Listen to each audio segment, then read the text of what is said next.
서울 고급 한식당, 윤지의 할머니 김말순이 낡은 옷차림으로 앉아있다.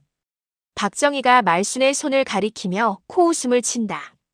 그 촌스러운 반지는 뭔가요? 시장에서 파는 건가요? 부모 없는 집안인지는 몰랐네요. 우리 집안은 대대로 가문을 중시하는데. 윤지의 얼굴이 창백해지고 말순은 손녀의 손을 꼭 잡으며 억지로 미소를 짓는다. 박정희가 자리를 박차고 나가며 던진 마지막 말격이 다르면 나중에 문제가 생기거든요. 오늘 사연 시작하기 전에 무료 버튼인 구독과 좋아요를 꾹 눌러주세요. 강원도 작은 읍내 장터에 겨울바람이 칼날처럼 매섭게 불어옵니다. 아직 어둠이 채 가시지 않은 새벽 5시, 거리는 적막하지만 장터 한 구석에서는 부지런한 손길이 움직이고 있었죠. 80세 김말순은 손때가 깊이 밴 낡은 천막 아래에서 오늘도 어김없이 하루를 준비합니다. 어머, 추워라. 올겨울이 특히 매서운 것 같네. 말순은 입김을 호호 불어가며 꽁꽁 언 손을 비비고는 트럭에서 채소들을 하나씩 꺼내기 시작합니다. 50년 넘게 반복해온 일상이지만 매일 아침이면 새로운 마음으로 장사를 준비하는 것이 말순만의 철칙입니다. 시래기 1단, 2단을 가지런히 정렬해 놓으며 말순은 각각의 상태를 꼼꼼히 살펴봅니다. 겨우내 정성스럽게 말린 무청이 바삭바삭 소리를 내며 정성스럽게 자리를 잡아갑니다. 이것은 국거리로 좋고 이것은 나물로 무쳐도 되겠네. 혼잣말을 중얼거리며 말순은 손님들이 가장 좋은 것을 가져갈 수 있도록 세심하게 배열합니다. 옆에는 어젯밤 밭에서 직접 뽑아온 커다란 무와 통통한 배추가 줄지어 서 있습니다. 말순의 거친 손이 하나하나 먼지를 털어내고 시든 잎사귀를 정리하며 정성껏 다듬어 줍니다. 손님들이 보시기에 부끄럽지 않게 해야지. 작은 흠집이라도 발견하면 그 부분을 깨끗하게 정리하고 더 싱싱해 보이도록 물을 살짝 뿌려주기도 합니다. 이 손으로 자식도 키우고 손녀도 대학까지 보냈지. 돈이 없어도 사람 부끄럽게 하지 말자.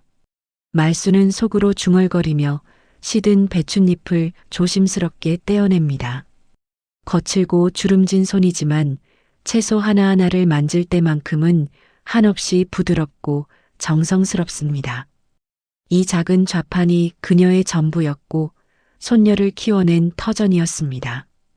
해가 조금씩 올라오면서 장터에도 사람들이 하나둘 모여들기 시작합니다.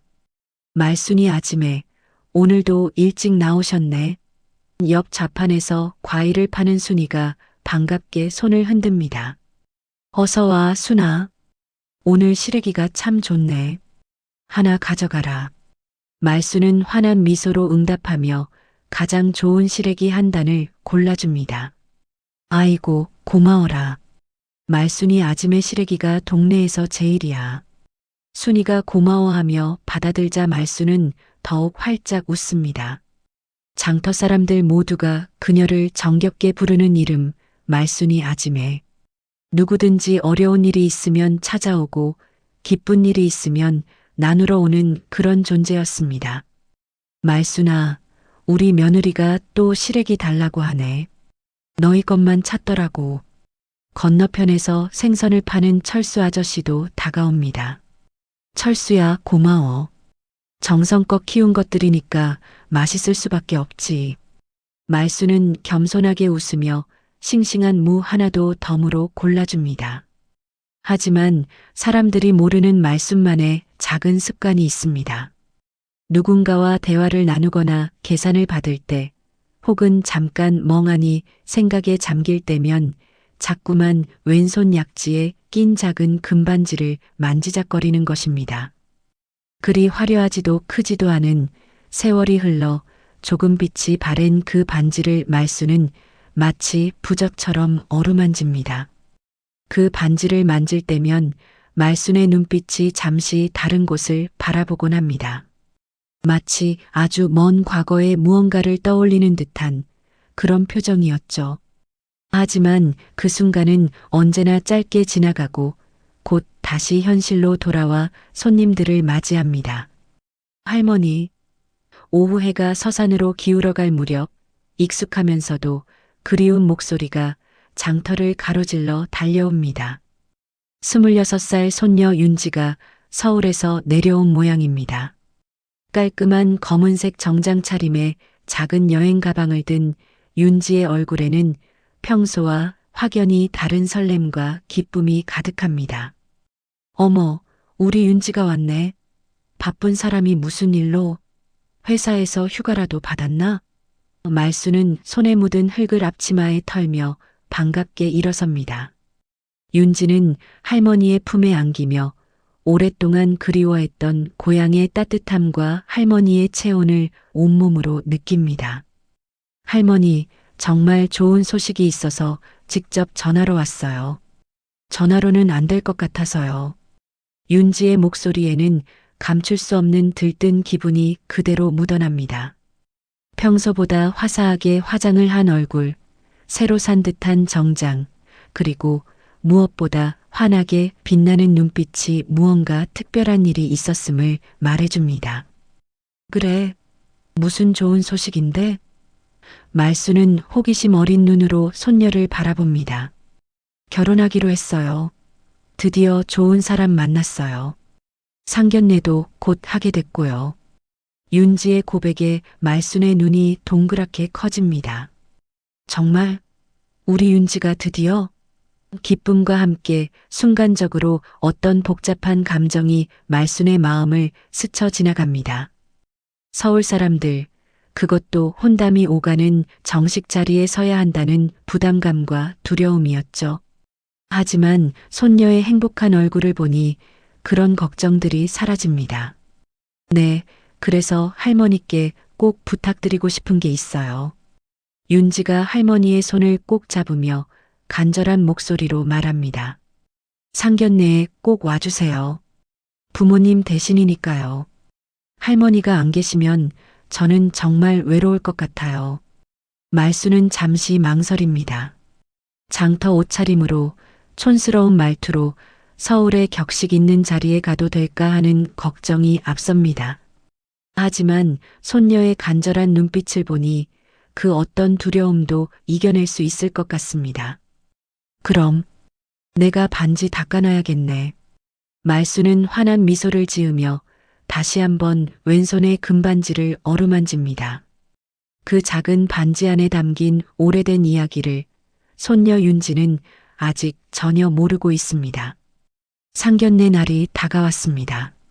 서울 강남구 한복판에 자리한 고급 한식당 청담원은 평소에도 예약하기 어려운 곳으로 유명했죠.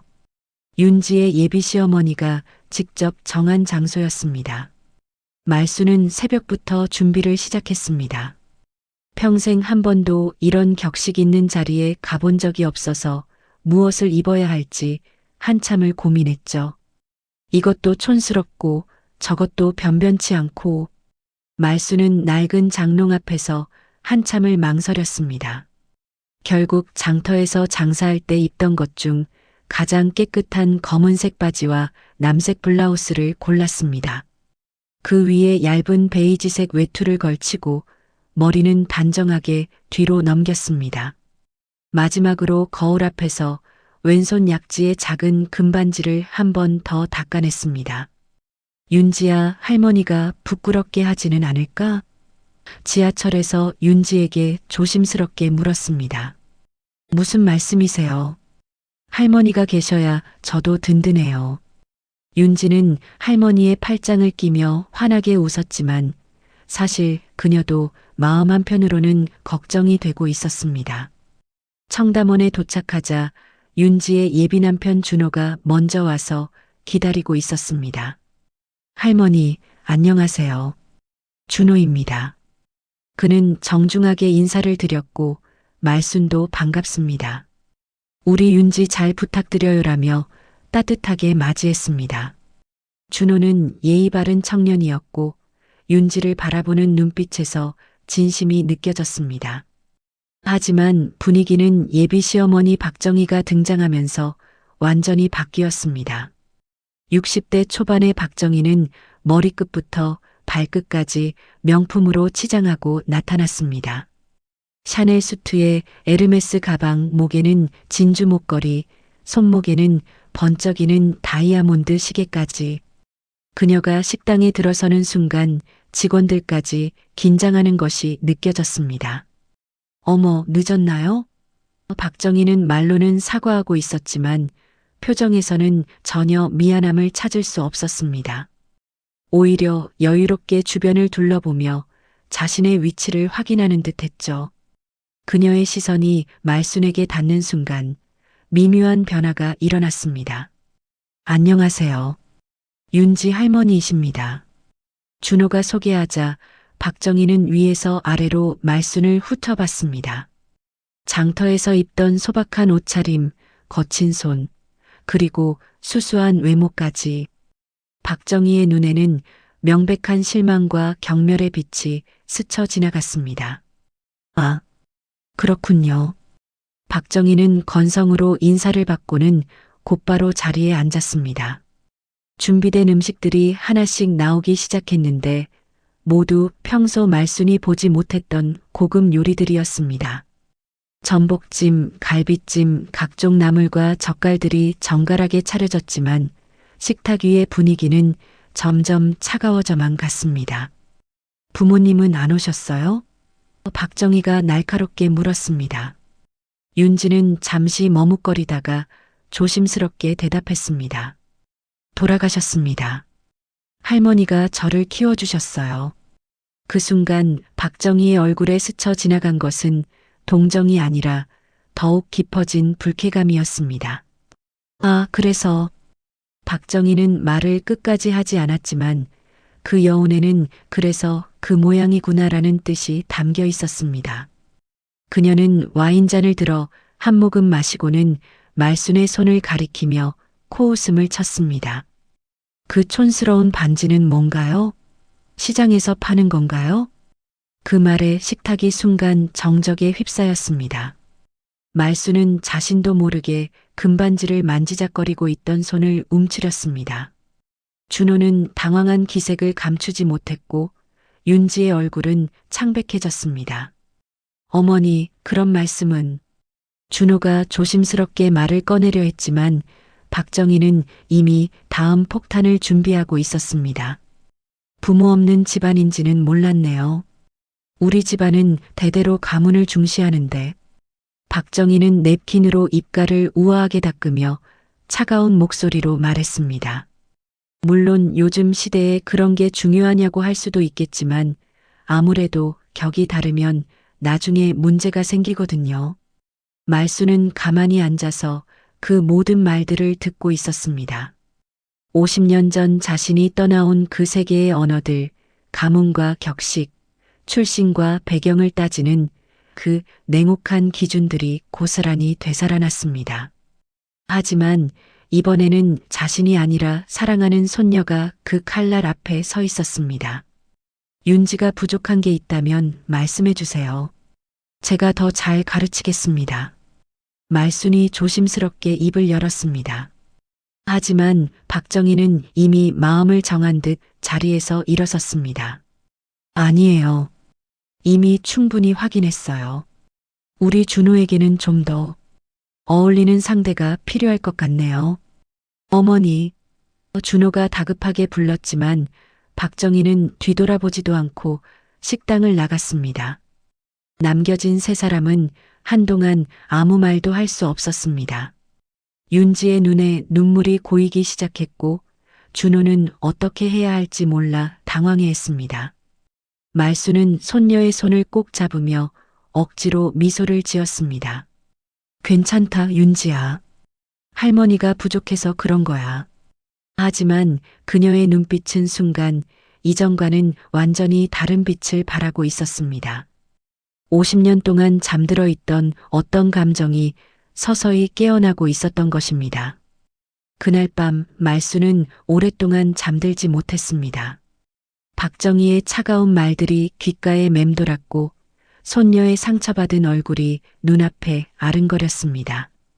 그리고 자신의 금반지를 바라보며 이제는 정말로 과거를 꺼낼 때가 되었다는 것을 깨달았습니다. 상견례가 끝난 지 사흘이 지났습니다. 말수는 평소와 다름없이 장터에 나가 장사를 했지만 마음 한편에는 계속해서 무거운 돌덩이가 자리 잡고 있었습니다. 손님들과 이야기를 나누면서도 자꾸만 박정희의 차가운 말들이 떠올랐고 윤지의 상처받은 표정이 눈앞에 아른거렸습니다. 말수나 요즘 기운이 없어 보이네. 무슨 일 있나? 옆 좌판의 순이가 걱정스럽게 물었습니다. 아니야, 괜찮아. 그냥 나이 들어서 그런가 봐. 말수는 애써 웃으며 대답했지만 속마음은 복잡하기만 했습니다. 50년 동안 꽁꽁 숨겨둔 과거를 꺼내야 할 때가 온 것 같다는 생각이 들었기 때문입니다. 그날 저녁 장터 일을 마치고 집으로 돌아온 말수는 평소보다 일찍 문을 걸어 잠갔습니다. 그리고는 안방으로 들어가 오래된 나무 장롱 앞에 섰습니다. 이 장롱은 말순이 이 집에 들어올 때부터 함께했던 것으로 세월의 흔적이 고스란히 배어 있었습니다. 장롱의 가장 아래쪽 겉으로는 보이지 않는 비밀 서랍이 있었습니다. 말수는 떨리는 손으로 그 서랍을 조심스럽게 열었습니다. 50년 동안 한 번도 꺼내본 적 없는 물건들이 고스란히 보관되어 있었습니다. 먼지가 쌓인 흑백 가족사진과 두꺼운 서류 봉투, 그리고 작은 보석함이 나타났습니다. 가장 먼저 손에 든 것은 흑백 가족사진이었습니다. 사진 속에는 25살 무렵의 젊은 말순이 환하게 웃고 있었습니다. 지금의 주름지고 거친 모습과는 전혀 다른 귀족적이고 우아한 아가씨의 모습이었죠. 그 옆에는 정장을 차려입은 중년 남성과 한복을 곱게 차려입은 여성이 서 있었습니다. 아버지, 어머니. 말수는 사진을 가슴에 꼭 안으며 중얼거렸습니다. 그 남성은 당시 국내 최대 재벌그룹의 창업주였던 김 회장이었고 여성은 명문가 출신의 김 회장 부인이었습니다. 그리고 그들의 외동딸이 바로 지금의 김말순, 당시의 김영숙이었습니다. 사진을 내려놓고 말순은 두꺼운 서류 봉투를 열었습니다. 그 안에는 오래된 주식 증서들과 부동산 등기부등본, 그리고 상속 관련 서류들이 가득 들어 있었습니다. 모든 서류의 이름란에는 김영숙이라는 이름이 선명하게 적혀 있었습니다. 50년 전 집을 나올 때 가져온 것들이었지만 그동안 한 번도 사용하지 않았던 것들이었죠. 다시는 돌아가지 않으려고 했는데 윤지를 위해서라면. 말수는 서류들을 하나하나 살펴보며 속으로 중얼거렸습니다. 당시 아버지 김 회장이 물려주려 했던 재산들, 주식들, 부동산들이 고스란히 그녀의 이름으로 되어 있었습니다. 물론 50년이라는 세월이 흘렀지만 법적으로는 여전히 유효한 것들이었습니다. 서류 맨 아래에는 당시 신문 스크랩이 들어 있었습니다. 재벌가 영애, 집안 반대 무릅쓰고 가출 김 회장 딸, 정략 결혼 거부하며 실종 등의 제목들이 눈에 띄었습니다. 당시 사회적으로도 큰 화제가 되었던 사건이었죠. 명문가의 딸이 부모가 정해준 정략 결혼을 거부하고 집을 나간 것이었으니까요. 그때 말순, 아니 영숙이 선택한 길은 완전한 단절이었습니다. 재산도 지위도 심지어는 이름까지도 버리고 강원도의 작은 시골 마을로 와서 김말순이라는 새로운 이름으로 살기 시작한 것이었습니다. 처음에는 모든 것이 낯설고 어려웠지만 점차 이곳 사람들의 따뜻함에 마음을 열게 되었고 결국 이곳에서 아들을 낳고 키우며 평범한 삶을 살아왔습니다. 하지만 아들은 일찍 세상을 떠났고 며느리도 교통사고로 잃었습니다. 그래서 어린 윤지를 홀로 키우게 된 것이었죠. 그 모든 시간 동안 말수는 과거를 완전히 묻어두고 살았습니다. 장터에서 채소를 팔며 손녀를 대학까지 보내며 평범하지만 정직한 삶을 살아온 것이었습니다. 마지막으로 말수는 작은 보석함을 열었습니다. 그 안에는 지금 손가락에 끼고 있는 것과 똑같은 금반지가 하나 더 들어 있었습니다. 어머니가 주신 한 쌍의 반지 중 하나였죠. 딸아, 이 반지는 우리 집안의 상징이란다. 어떤 일이 있어도 잊지 말거라. 어머니의 목소리가 귓가에 생생하게 들리는 것 같았습니다. 말수는 보석함 속에 반지를 꺼내어 오른손 약지에 끼워 보았습니다. 50년 만에 다시 양손에 한 쌍의 반지를 끼게 된 것이었습니다. 거울 앞에 서니 마치 다른 사람이 된 것 같은 기분이 들었습니다. 장터의 말순이 아니라 김영숙으로 돌아간 듯한 느낌이었죠. 그 순간 휴대폰이 울렸습니다. 윤지에게서 온 메시지였습니다. 할머니, 준호 어머니가 결혼을 반대하신대요. 어떻게 해야 할지 모르겠어요. 짧은 메시지였지만 그 안에 담긴 절망과 상처가 고스란히 느껴졌습니다. 말수는 메시지를 보며 결심을 굳혔습니다. 더 이상 과거에 숨어 있을 수는 없었습니다. 손녀를 지키기 위해서라면 50년 동안 묻어둔 김영숙을 다시 깨울 때가 온 것이었습니다. 박정희가 함부로 무시할 수 있는 장터의 할머니가 아니라 그들보다 더 큰 힘을 가진 존재임을 보여줄 시간이었습니다. 윤지야, 할머니를 믿어라. 이제 모든 걸 해결해 줄게. 말수는 휴대폰에 답장을 보내며 결연한 표정을 지었습니다. 내일부터는 김말순이 아니라 김영숙으로서의 삶이 시작될 것이었습니다.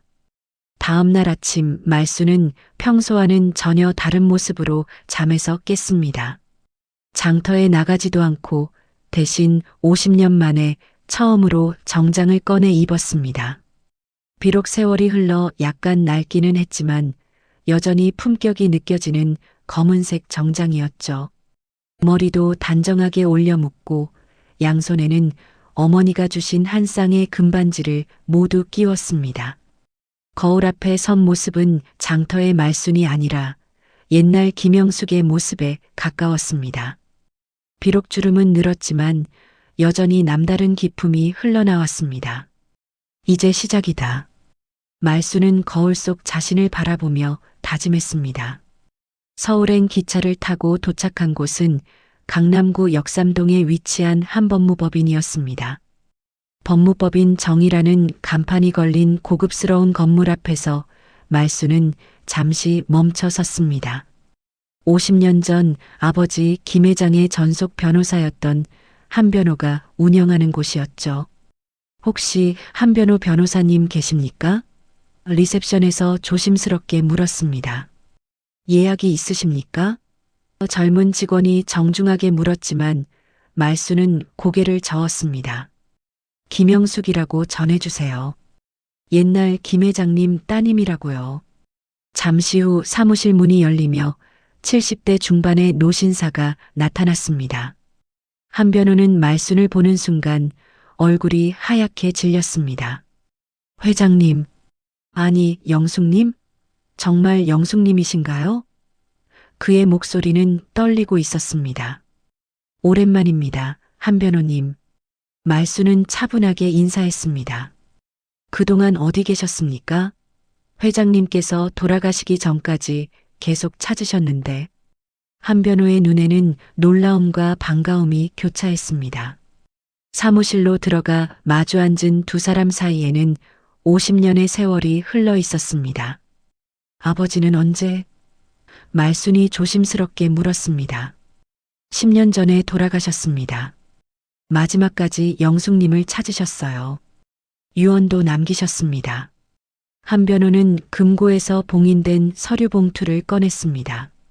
영숙이가 돌아오면 이걸 전해주라고 하셨습니다. 봉투를 뜯자 아버지의 친필 편지가 나왔습니다. 영숙아, 아버지가 잘못했다. 내 뜻을 존중하지 못해 미안하다. 하지만 너는 언제까지나 내 딸이고 이 모든 것의 정당한 상속인이다. 말순의 눈에 눈물이 맺혔습니다. 50년 동안 원망도 했고 그리워하기도 했던 아버지였습니다. 상속권은 여전히 유효합니다. 영숙님께서 포기 의사를 밝히지 않으셨으니까요. 한변호가 설명했습니다. 그런데 갑자기 나타나신 이유가? 한변호가 궁금해하자 말수는 윤지의 이야기를 들려주었습니다. 손녀의 결혼을 방해하는 박정희의 행동, 그리고 그들이 받은 모욕에 대해 자세히 설명했습니다. 박정희요? 한변호의 표정이 심각해졌습니다. 혹시 박정희 부동산 대표 박정희 말씀이신가요? 네, 맞습니다. 강남에서 부동산업을 한다고 들었어요. 한변호는 컴퓨터를 켜더니 무언가를 검색하기 시작했습니다. 영숙님, 이 사람들과는 인연이 있습니다. 화면에는 박정희와 그녀의 남편 박철수에 대한 자료들이 나타났습니다. 박철수, 20년 전에 투자 사기 사건으로 재판을 받았던 사람입니다. 투자 사기요? 말순이 놀라며 물었습니다. 네, 그때 피해자 중에 김 회장님의 계열사도 있었습니다. 수십억 원의 손해를 입었죠. 하지만 박철수는 교묘하게 법망을 빠져나갔습니다. 한변호는 더 많은 자료들을 보여주었습니다. 박철수가 가짜 투자처를 만들어 거액을 편취한 사건, 그리고 그 과정에서 김 회장의 계열사가 큰 피해를 입었다는 기록들이었습니다. 당시 김 회장님께서 재판에서 증언하시려 했지만 영숙님이 안 계시다 보니 가족들의 반대로 포기하셨어요. 그러니까 지금 제 손녀를 무시하고 있는 그 사람들이. 말순의 목소리가 차갑게 변했습니다. 네, 영숙님의 가족에게 피해를 입힌 사람들입니다. 게다가 그 돈으로 지금의 부동산 사업을 시작한 것으로 보입니다. 한변호는 더 충격적인 사실을 알려주었습니다. 박철수가 현재 운영하는 부동산 회사가 개발하고 있는 강남에 대형 프로젝트가 있습니다. 그런데 그 땅의 원소유주가 바로 김 회장님이셨어요. 당시 투자 사기로 잃은 돈 때문에 헐값에 넘어간 땅입니다. 지금 그 땅의 가치는? 말순이 물었습니다.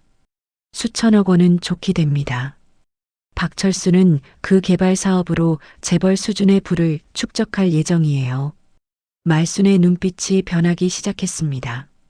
단순히 손녀를 무시한 것이 아니라 자신의 가족에게 피해를 입히고 그 위에서 불을 쌓은 사람들이었던 것입니다.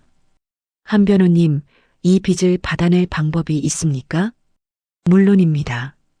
영숙님께서 상속권을 행사하시면 됩니다.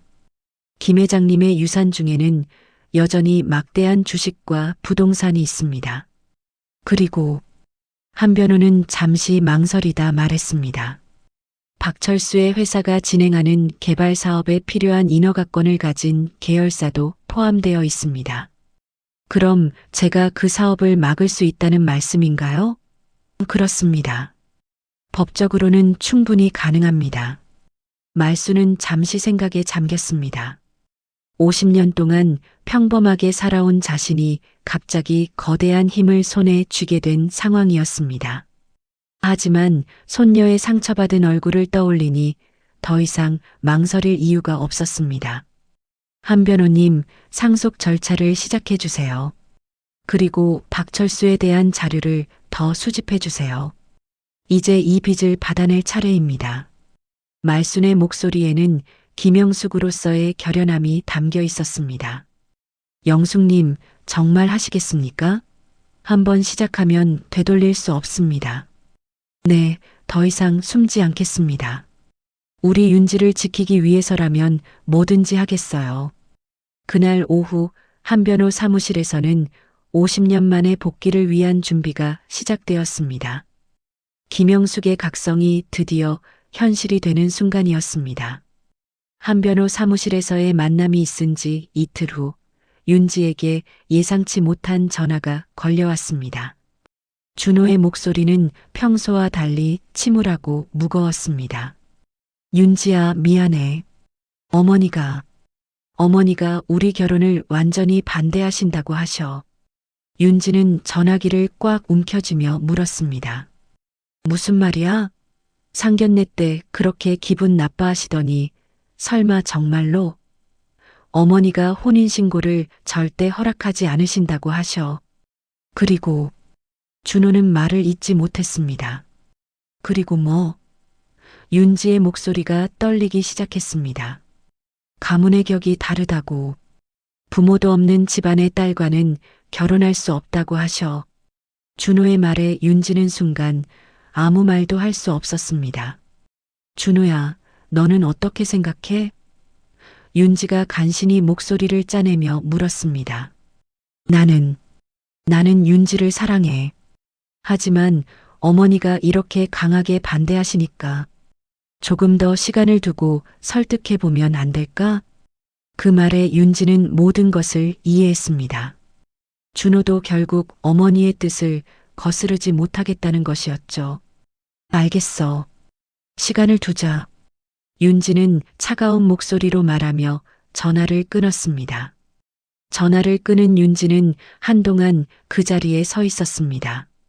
회사 옥상 휴게실에서 혼자 서서 서울의 야경을 바라보며 눈물을 흘렸습니다. 내가 뭐가 그렇게 부족하지? 자신에게 물었지만 답은 나오지 않았습니다. 그날 밤 늦게 윤지는 강원도로 향하는 마지막 기차를 탔습니다. 더 이상 서울에 있을 수가 없었습니다. 할머니 품에서 위로받고 싶었고 따뜻한 고향의 온기가 필요했습니다. 밤 11시가 넘어서야 윤지는 할머니 집에 도착했습니다. 말수는 아직 잠들지 않고 윤지를 기다리고 있었습니다. 문을 열고 들어서는 윤지의 모습을 본 순간 말수는 모든 것을 이해했습니다. 할머니. 윤지는 더 이상 참을 수 없어서 할머니 품에 안기며 울기 시작했습니다. 우리 윤지야, 무슨 일이야? 말수는 손녀의 등을 토닥이며 다정하게 물었습니다. 결혼이 취소됐어요. 준호 어머니가 절대 안 된다고 하셔서.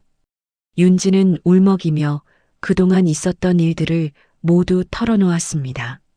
박정희의 차가운 반응, 준호의 우유부단한 태도, 그리고 오늘 받은 최종 통보까지. 할머니, 내가 뭐가 그렇게 부족해요? 대학도 좋은 곳 나왔고 회사도 다니고 있는데 왜 우리 집안이 격이 안 된다는 거예요? 윤지의 목소리에는 분노와 절망이 섞여 있었습니다.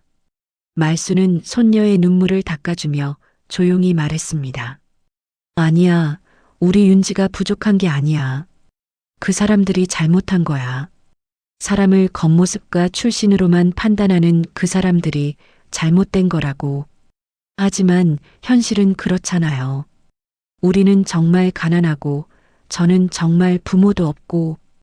윤지가 자책하며 말하자 말순의 눈빛이 단호해졌습니다. 윤지야, 할머니가 그런 말하는 거 듣기 싫어. 너는 이 세상 누구보다 소중하고 훌륭한 아이야. 돈이 많다고 집안이 좋다고 해서 사람의 가치가 결정되는 게 아니란다. 그날 밤 윤지가 잠든 후 말수는 혼자 안방에 앉아 깊은 생각에 잠겼습니다. 손녀가 받은 상처가 너무 깊었습니다. 단순히 결혼이 무산된 것을 넘어서 자존감까지 무너져버린 상태였습니다. 말수는 다시 한번 비밀 서랍을 열고 서류들을 꺼냈습니다. 아버지가 남긴 유산 목록, 상속 관련 서류들, 그리고 박철수의 투자 사기와 관련된 자료들을 하나하나 살펴봤습니다. 이제 정말 결심해야겠어. 말수는 휴대폰을 들고 한변호에게 문자를 보냈습니다. 내일 상속 절차를 본격적으로 시작해 주세요. 그리고 언론사 연락처도 준비해 주세요. 잠시 망설이다가 말수는 또 다른 결정을 내렸습니다. 50년 동안 연락을 끊고 지내던 옛 집안 사람들에게 연락을 취할 때가 온 것입니다. 전화번호부를 뒤져 찾은 번호로 전화를 걸었습니다. 여보세요? 익숙한 목소리가 들려왔습니다. 김 회장의 조카였던 김상무였습니다. 상무야, 나야. 영숙이야. 말순의 목소리에 전화 너머가 순간 조용해졌습니다. 영숙 누나? 정말 누나세요? 응, 오랜만이지? 누나, 어디 계셨어요? 큰아버지께서 돌아가시기 전까지 계속 찾으셨는데, 김상무의 목소리에는 놀라움과 반가움이 섞여 있었습니다. 상무야, 내가 돌아왔어. 내일부터 정식으로 상속 절차를 밟을 거야. 그리고 말수는 잠시 말을 멈췄다가 계속했습니다. 모든 걸 다시 시작할 거야. 전화를 끊은 후 말수는 컴퓨터 앞에 앉았습니다. 인터넷 검색을 통해 박철수와 박정희에 대한 더 많은 정보들을 수집하기 시작했습니다. 그들의 부동산 사업, 진행 중인 개발 프로젝트, 그리고 과거의 투자 사기 사건까지 새벽 3시가 되어서야 말수는 모든 자료 정리를 마쳤습니다. 박철수가 현재 진행하고 있는 강남 재개발 사업이 얼마나 큰 규모인지, 그리고 그 사업에서 김 회장의 옛 계열사들이 얼마나 중요한 역할을 하는지 정확히 파악했습니다. 이제 게임을 시작하자. 말수는 창밖을 바라보며 중얼거렸습니다. 동이 트기 시작하는 하늘을 보면서 50년 만의 복귀를 다시 한번 다짐했습니다. 그 순간 윤지의 방에서 작은 흐느낌 소리가 들려왔습니다. 잠결에도 울고 있는 손녀를 생각하니 말순의 마음이 더욱 단단해졌습니다. 윤지야, 할머니가 모든 걸 해결해 줄게. 더 이상 아무도 우리를 무시하지 못하게 만들어 줄게. 새벽이 밝아오자 말수는 더 이상 망설이지 않았습니다. 윤지가 아직 잠든 사이 조용히 집을 나서서 서울로 향했습니다. 오늘은 모든 것을 결정짓는 날이 될 것이었습니다. 기차 안에서 말수는 한변호에게 전화를 걸었습니다. 한변호님, 오늘 모든 상속 절차를 완료해 주세요. 그리고 제가 부탁한 언론사 연락도 준비해 두세요. 알겠습니다, 영숙님. 그런데 정말 확실하신 건가요? 한번 시작하면 파장이 클 텐데. 네, 이미 결심했습니다. 오전 10시 한변호 사무실에서 상속 절차가 공식적으로 시작되었습니다. 50년 동안 묻혀있던 김영숙의 상속권이 법적으로 인정받는 순간이었습니다. 서류에 서명을 하는 말순의 손은 떨리지 않았습니다. 오히려 그 어느 때보다 확신에 차 있었습니다. 영숙님, 이제 공식적으로 김 회장님의 상속인으로 인정됩니다. 주식 지분과 부동산 소유권이 모두 영숙님께 귀속됩니다. 한변호가 설명하는 동안 말수는 차분하게 다음 단계를 준비하고 있었습니다. 그럼 이제 박철수의 개발 사업을 중단시킬 수 있나요? 네, 가능합니다. 그 사업에 필요한 핵심 인허가권을 가진 계열사가 영숙님 소유가 되었으니까요. 게다가 사업 부지 중 일부도 원래 김 회장님 소유였던 땅입니다. 말수는 고개를 끄덕이며 다음 지시를 내렸습니다. 오늘 오후에 박철수 회사에 공문을 보내주세요. 개발 사업 중단 통지서를 말입니다. 그리고 말수는 잠시 망설이다 말했습니다. 언론사에도 연락해 주세요. 김영숙의 복귀를 알릴 시간입니다. 한편 같은 시각, 박정희는 강남의 고급 미용실에서 여유롭게 시간을 보내고 있었습니다. 준호와 윤지의 결혼을 막는데 성공했다고 생각하며 기분 좋게 네일 케어를 받고 있었죠. 역시 격이 다른 집안이랑은 안 되는 거야. 우리 준호에게는 더 좋은 집안 딸이 어울려. 그때 남편 박철수에게서 급한 전화가 걸려왔습니다. 여보, 큰일 났어. 갑자기 개발 사업 중단 통지서가 날아왔어. 뭐라고? 무슨 소리야? 박정희의 목소리가 높아졌습니다. 김영숙이라는 사람이 상속권을 주장하면서 우리 사업에 필요한 인허가를 취소한다는 거야. 이게 대체 무슨 일이야? 박철수의 목소리는 당황과 분노로 가득했습니다. 김영숙? 그게 누구야? 박정희가 물었지만 박철수도 정확히 알지 못했습니다. 모르겠어. 하지만 분명한 건 이 사람이 엄청난 힘을 가지고 있다는 거야. 우리 회사 법무팀에서도 어쩔 수 없다고 하네. 그날 오후 3시, 말수는 서울 시내 한 호텔의 프레스센터에 나타났습니다. 50년 만에 대중 앞에 모습을 드러내는 순간이었습니다. 기자들이 몰려들기 시작했고 카메라 플래시가 터지기 시작했습니다. 안녕하십니까? 저는 김영숙입니다. 말순의 첫마디에 기자들이 웅성거리기 시작했습니다. 김영숙이라는 이름을 기억하는 나이든 기자들이 있었기 때문입니다. 50년 전 재벌가를 떠났던 그 김영숙이 맞습니까?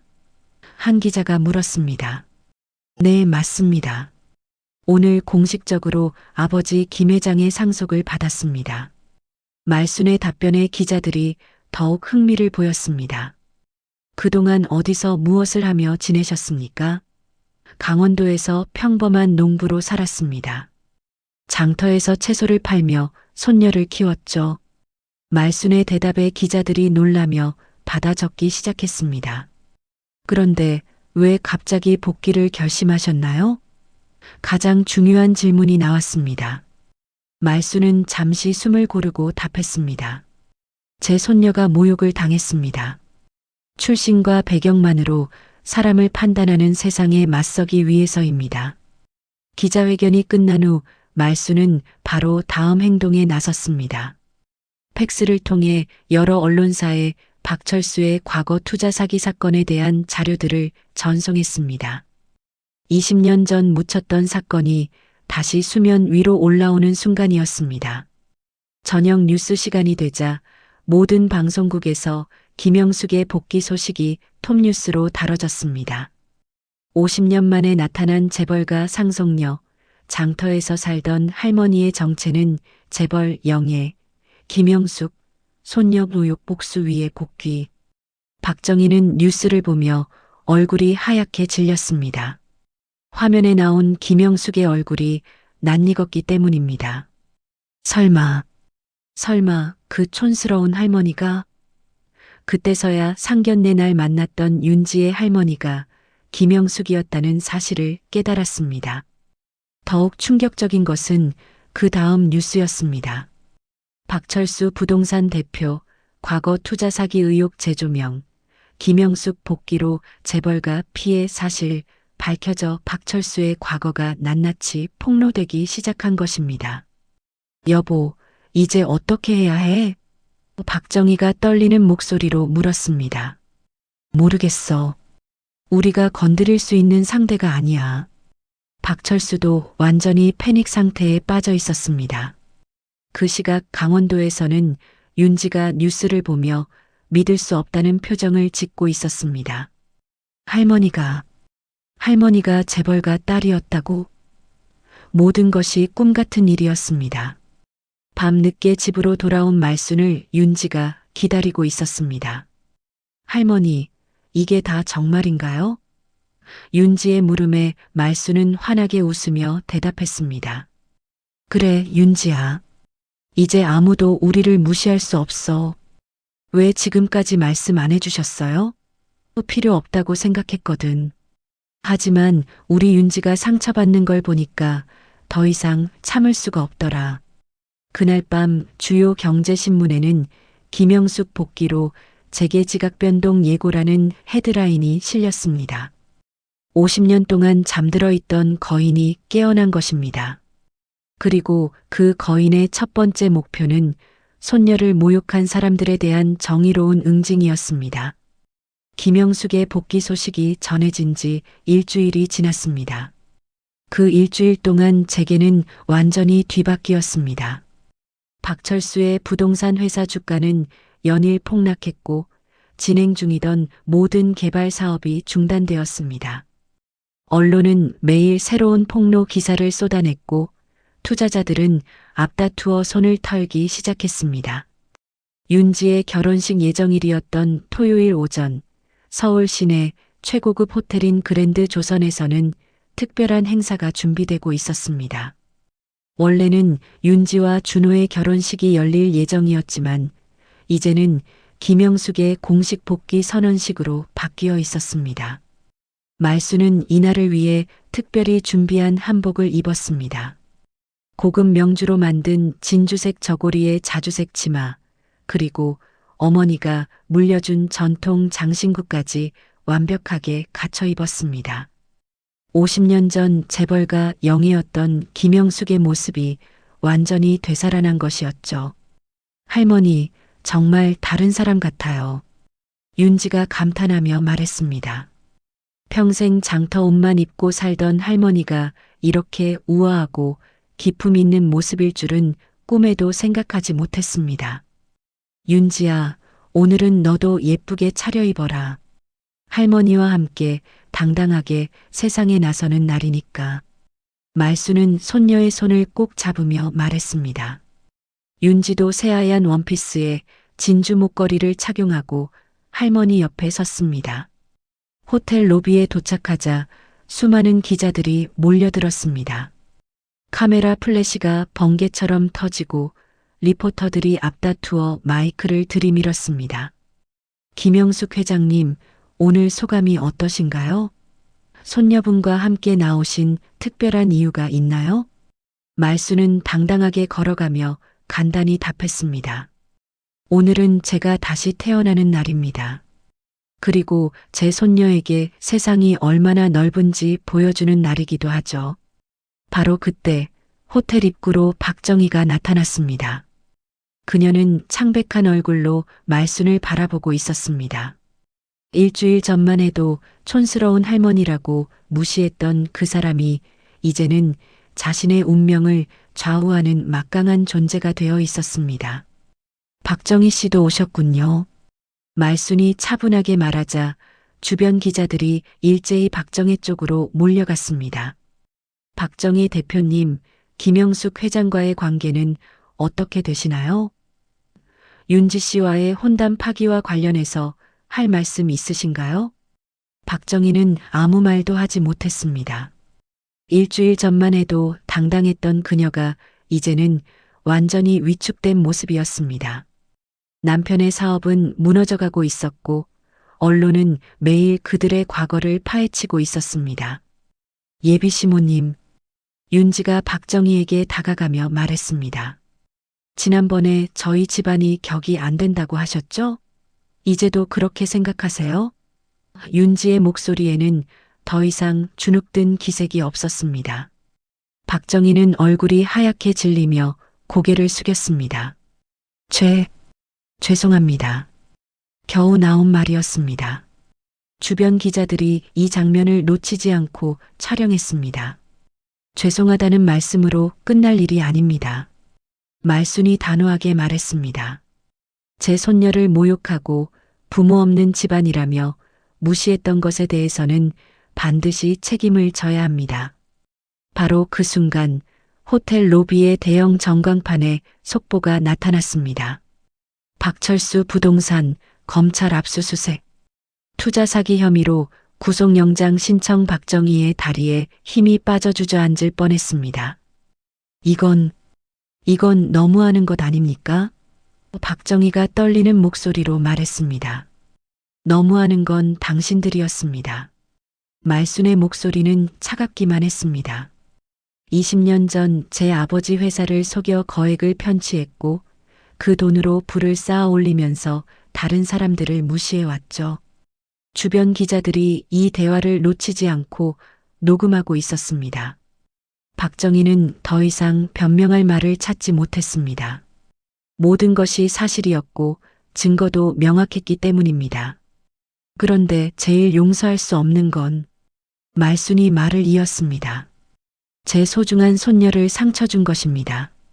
돈이 많다고 집안이 좋다고 해서 다른 사람의 인격을 무시할 권리는 없습니다. 윤지도 용기를 내어 말했습니다. 저는 부모님이 안 계시지만 할머니의 사랑을 받으며 자랐습니다. 그것만으로도 충분히 행복하고 자랑스럽습니다. 윤지의 당당한 모습에 기자들이 박수를 치기 시작했습니다. 그때 호텔 입구로 준호가 나타났습니다. 그는 망설이며 윤지에게 다가왔습니다. 윤지야, 미안해. 내가 잘못했어. 어머니 말에 휘둘려서. 준호야. 윤지가 조용히 말했습니다. 이제 늦었어. 나는 나를 지켜주지 못하는 사람과는 함께할 수 없어. 준호는 더 이상 할 말이 없었습니다. 자신이 어머니의 편견에 동조했던 것, 윤지를 끝까지 지켜주지 못했던 것을 뒤늦게 후회하고 있었지만 이미 모든 것이 돌이킬 수 없게 되어 버렸습니다. 말수는 기자들을 향해 마지막 발언을 했습니다. 오늘부터 저는 김영숙으로서 새로운 삶을 시작합니다. 그리고 제 손녀와 함께 더 나은 세상을 만들어 가겠습니다. 사람을 외모나 출신으로 판단하지 않는 진정한 가치를 인정받는 세상을 말입니다. 기자들의 박수가 로비 전체에 울려 퍼졌습니다. 박정희는 고개를 숙인 채 황급히 호텔을 빠져나갔습니다. 그녀의 시대는 끝이 났고 김영숙과 윤지의 새로운 시대가 시작된 것입니다. 그날 저녁 모든 뉴스에서는 호텔에서 벌어진 대결을 상세히 보도했습니다. 김영숙의 완벽한 복수, 할머니와 손녀의 당당한 승리, 진정한 가치란 무엇인가를 보여준 하루. 윤지는 할머니의 팔짱을 끼며 말했습니다. 할머니, 정말 고마워요. 이제야 고개를 들고 살 수 있을 것 같아요. 우리 윤지는 원래 당당한 아이였어. 이제 세상이 그걸 알게 된 거지. 그로부터 3달이 흘렀습니다. 가을이 깊어가는 강원도 장터에는 다시 말순의 정겨운 목소리가 울려 퍼지고 있었습니다. 하지만 이제는 예전과 많은 것이 달라져 있었습니다. 말순이 아침에 텔레비전에서 또 나왔던데요. 옆 좌판의 순이가 신기한 듯 물었습니다. 아이고, 그런 거 별거 아니야. 나는 여전히 이 장터의 말순이야. 말순은 환하게 웃으며 시래기를 정리했습니다.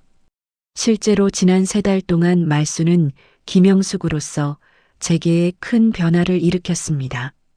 아버지가 남긴 유산을 바탕으로 새로운 재단을 설립했고 소외계층을 위한 장학사업과 전통시장 활성화 프로젝트를 시작했습니다. 하지만 그 모든 일을 마치고 나면 언제나 이곳 강원도 장터로 돌아왔습니다. 할머니는 정말 대단하세요. 그런 큰 회사를 운영하면서도 장터 일을 놓지 않으시니까요. 윤지가 할머니 곁에서 배추를 다듬으며 말했습니다. 서울에서 다니던 회사를 그만두고 할머니와 함께 새로운 사업을 준비하고 있는 윤지였습니다. 윤지야, 이게 내 진짜 모습이야. 김영숙으로 살아야 할 때도 있지만 김말순으로 사는 시간이 나는 더 행복해. 말순은 손녀의 머리를 쓰다듬으며 말했습니다. 박철수는 결국 투자 사기 혐의로 실형을 선고받았습니다. 박정희는 모든 재산을 잃고 지방의 작은 도시로 떠났습니다. 준호는 여러 번 윤지에게 연락을 시도했지만 윤지는 더 이상 그에게 마음을 주지 않았습니다. 할머니, 전혀 후회 안 해요. 오히려 진짜 사랑이 뭔지 알게 된 것 같아요. 윤지가 환하게 웃으며 말했습니다. 어려울 때 내 편이 되어주지 못하는 사람과는 함께할 수 없잖아요. 오늘 사연 어떠셨나요? 여러분의 구독과 좋아요는 저에게 큰 힘이 됩니다. 그때 장터에 낯선 청년이 나타났습니다. 깔끔한 청바지에 흰색 셔츠를 입고 손에는 작은 꽃다발을 들고 있었습니다. 혹시 시래기 파시는 분이 여기 계신가요? 청년이 정중하게 물었습니다. 네, 여기요. 말순이 손을 들자 청년이 다가왔습니다. 안녕하세요. 저는 이민호라고 합니다. 지역 농업개발 공무원이에요. 그는 예의 바르게 인사를 드렸습니다. 무슨 일로 오셨나요? 윤지가 궁금해하며 물었습니다. 아, 시장 활성화 프로젝트 때문에 왔는데요. 김영숙 회장님께서 진행하시는 전통시장 지원 사업 관련해서 협력을 요청드리려고 했어요. 말순과 윤지가 놀란 표정을 보이자 민호가 당황했습니다. 혹시 제가 잘못 온 건가요? 김영숙 회장님의 대표 전화번호로 연락했는데 이곳 주소를 알려주셔서 아, 맞습니다. 제가 김영숙입니다. 말순이 웃으며 대답하자 민호의 눈이 휘둥그레졌습니다. 정말요? 그럼 이분이 민호의 시선이 윤지에게 향했습니다. 네, 제가 손녀 윤지입니다. 윤지가 부끄럽게 웃으며 인사했습니다. 민호는 완전히 당황한 모습이었습니다. 죄송합니다. 전혀 몰랐어요. 그냥 평범한 농부분들인 줄 알았는데 평범한 농부가 맞아요. 다만 가끔 회장 일도 하는 거죠. 말순이 유쾌하게 웃었습니다. 그런데 이 꽃은 뭐예요? 아, 이건 처음 뵙는 인사라고 준비한 건데 민호가 머뭇거렸습니다. 그날부터 민호는 자주 장터를 찾아왔습니다. 공식적으로는 시장 활성화 프로젝트 때문이었지만 실제로는 윤지를 보기 위해서였습니다. 윤지도 성실하고 진실한 민호에게 조금씩 마음을 열기 시작했습니다. 할머니, 민호 씨는 어때요? 어느 날 윤지가 조심스럽게 물었습니다. 좋은 사람 같네. 무엇보다 너를 있는 그대로 받아들이는 것 같아. 말순이 흐뭇하게 대답했습니다. 준호와는 정말 다른 것 같아요. 제가 재벌 손녀라는 걸 알기 전부터 좋아해줬거든요. 윤지의 얼굴에 수줍은 미소가 떠올랐습니다. 6개월 후 장터에는 또 다른 기쁜 소식이 전해졌습니다. 윤지와 민호의 결혼 소식이었습니다. 이번에는 화려한 호텔이 아니라 장터 근처의 작은 교회에서 소박하지만 따뜻한 결혼식이 열렸습니다. 결혼식 날 말순은 한복 대신 평소 장터에서 입던 깔끔한 옷을 입었습니다. 손에는 여전히 어머니가 물려준 금반지 한 쌍을 끼고 있었습니다. 윤지야, 행복하렴. 말순은 손녀의 손에 자신의 반지 중 하나를 끼워 주었습니다. 할머니, 이 반지는 할머니가 끼셔야 해요. 아니야. 이제 너에게 전해줄 차례야. 이 반지는 우리 집안의 상징이니까. 어떤 일이 있어도 당당하게 살라는 뜻이란다. 민호도 윤지의 과거를 모두 알고 있었지만 전혀 개의치 않았습니다. 저는 지금의 윤지가 좋습니다. 할머니처럼 강하고 따뜻한 마음을 가진 윤지가요. 그의 진심이 담긴 말에 모든 하객들이 박수를 쳤습니다. 결혼식이 끝난 후 장터로 돌아온 말순은 혼자 앉아 하늘을 바라봤습니다. 아버지, 어머니, 이제 마음 놓으셨죠? 윤지가 진짜 좋은 사람 만났어요. 구름 사이로 스며드는 햇살이 따뜻했습니다. 다음 날부터 장터에는 말순과 윤지, 그리고 민호의 웃음소리가 끊이지 않았습니다. 윤지 부부는 서울로 가지 않고 이곳에서 새로운 사업을 시작하기로 했습니다. 전통시장과 농업을 현대적으로 발전시키는 일이었습니다. 할머니, 장터 반지는 평생 안 빼실 거죠? 어느 날 윤지가 물었습니다. 그럼, 이게 우리 집안의 진짜 보물이니까. 돈이나 권력보다 훨씬 소중한 거야. 말순은 자신의 반지를 보며 미소를 지었습니다. 저녁 무렵 장터 정리를 마친 세 사람은 함께 집으로 향했습니다. 석양이 아름답게 물든 하늘 아래 세대가 함께 걷는 모습이 정겹기만 했습니다. 할머니 덕분에 진짜 소중한 게 뭔지 알게 됐어요. 윤지가 할머니의 팔짱을 끼며 말했습니다. 사랑하는 사람들과 함께하는 평범한 일상이 가장 큰 행복이라는 거요. 말순은 고개를 끄덕이며 대답했습니다. 그래, 윤지야. 돈보다 중요한 건 지켜줄 사람을 지키는 거였어. 그리고 진짜 사랑을 찾는 거고. 강원도 장터의 하루가 이렇게 평화롭게 마무리되었습니다. 내일도 모레도 이 따뜻한 일상이 계속될 것입니다. 김말순의 새로운 인생이 진정으로 시작된 것입니다. 오늘 사연 어떠셨나요? 여러분의 구독과 좋아요가 다음 영상 제작하는데 큰 힘이 됩니다. 감사합니다.